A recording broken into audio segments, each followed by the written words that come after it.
High guys, welcome back to another video. Guys, ನಿಮ್ಮ chest ತುಂಬ flat ಆಗಿದೆಯಾ, ಇಲ್ಲ ನಿಮ್ಮ ಚೆಸ್ಟ್ ತುಂಬ ಬಿಲ್ಲಿ ಥರ ಇದೆಯಾ? ಆ ಚೆಸ್ಟನ್ನು ಹೇಗೆ ಡೆವಲಪ್ ಮಾಡ್ಬೋದು? ಈ 3 ವರ್ಕೌಟನ್ನು ಮಾಡಿದರೆ ನಿಮ್ಮ ಆ ಚೆಸ್ಟನ್ನು ಬಲ್ಕ್ ಮಾಡ್ಬೋದು ಅಂತ ಹೇಳಿದರೆ ನಂಬ್ತೀರಾ? ಸೊ ಗೈಸ್, ಅದನ್ನು ಹೇಳುವ ಮುಂಚೆ ಈ ಥರ ಇಂಟ್ರೆಸ್ಟಿಂಗ್ ವೀಡಿಯೋಗೋಸ್ಕರ ಫಾಲೋ ಮಾಡಲಿಕ್ಕೆ ಮಾತ್ರ ಮರಿಬೇಡಿ.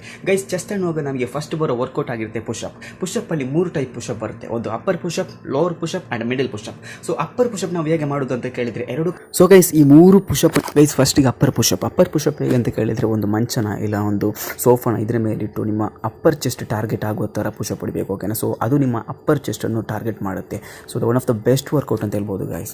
So guys, number 2 lower chest ಹೇಗೆ ಆಕ್ಟಿವೇಟ್ ಮಾಡೋದು ಅಂತ ಕೇಳಿದ್ರೆ ಇದೇ ಥರ ನಿಮ್ಮ ಸೋಫಾದ ಮೇಲೆ ನಿಮ್ಮ ಬಾಡಿ ಲೋ ಪೊಸಿಷನಲ್ಲಿಟ್ಟು ನಿಮ್ಮ ಚೆಸ್ಟ್ ಇದು ಲೋವರ್ ಪೊಸಿಷನ್ ಇದೆಯಲ್ಲ ಅದನ್ನು ಆಕ್ಟಿವೇಟ್ ಮಾಡೋ ಥರ ಈ ಥರ ಪುಷಪ್ ಹೊಡಿಬೇಕು. ಸೊ ಗೈಸ್, 3ನೇದಾಗಿರುತ್ತೆ ನಾರ್ಮಲ್ ಪುಷಪ್. ಈ ನಾರ್ಮಲ್ ಪುಷಪ್ಪನ್ನು ಕೂಡ ಹೊಡೆಯುವಾಗ ಓವರ್ ನಿಮ್ಮ ಚೆಸ್ಟ್ ಸೂಪರಾಗಿ ಬಲ್ಕ್ ಆಗಿರುತ್ತೆ. ಸೊ ಗೈಸ್, ಈ 3 ವರ್ಕೌಟನ್ನು ನಿಮ್ಮ ರೆಗ್ಯುಲರ್ ಹ್ಯಾಬಿಟಲ್ಲಿ ಆ್ಯಡ್ ಮಾಡ್ಕೊಳ್ಳಿ. ಆದಮೇಲೆ ನೋಡಿ ನಿಮ್ಮ ಚೆಸ್ಟ್ ಯಾವ ಥರ ಬಲ್ಕ್